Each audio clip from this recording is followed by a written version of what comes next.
હે માનવ, તું સાચો મનુષ્ય થા.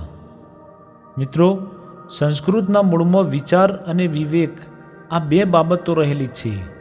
જગતના સર્વ પ્રાણીઓમાં વિચારવાની શક્તિ અને પોતાના ભાવિને લોબે સુધી જોવાની શક્તિ માત્ર મનુષ્યમાં જ રહેલી છે.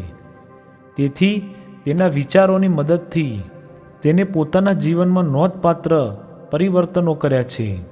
આ પરિવર્તનો વૈજ્ઞાનિકની શોધખોળમાં, અભ્યાસની પ્રવૃત્તિઓમાં, નવું સર્જન કરવાની ક્રિયાઓમાં, સંસ્કૃતિ સર્જનમાં, પૃથ્વીથી ચંદ્ર સુધી પહોંચવાની પ્રગતિઓમાં સમાવેશ થાય છે.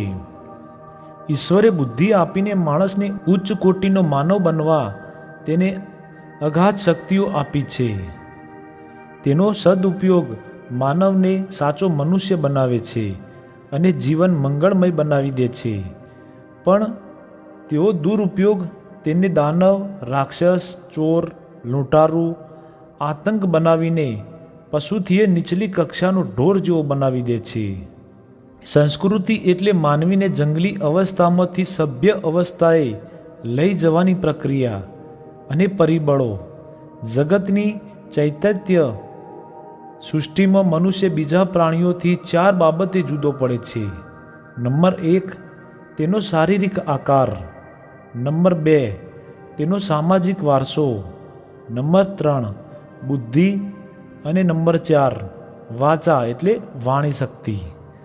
સંસ્કૃતિના સર્જન માટે આ ચારેય અત્યંત જરૂરી છે. દરેક પ્રાણીઓમાં જ તે જુદો પડે છે. તેને પ્રયત્નશીલ, ઉદ્યમશીલ, પ્રગતિશીલ ઈશ્વરે બનાવે છે.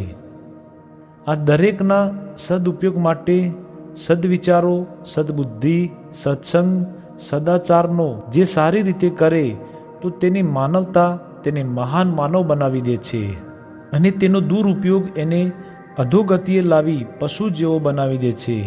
આથી જ કહેવાય છે કે તું માનવ થા તો ઘણું. તું માનવ થા.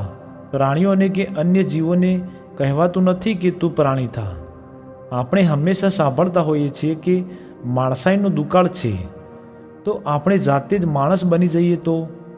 ડૉક્ટર, એન્જિનિયર, શિક્ષક, અધિકારી, કર્મચારી, ખેડૂત, ઉદ્યોગપતિ, વેપારી, ગૃહસ્થી, વિદ્યાર્થી તો રોજ હોઈએ છીએ.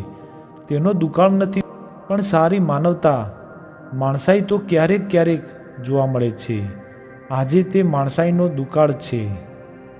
એટલે જ વેદોમાં કહેવું પડ્યું છે કે તું માનવ થા.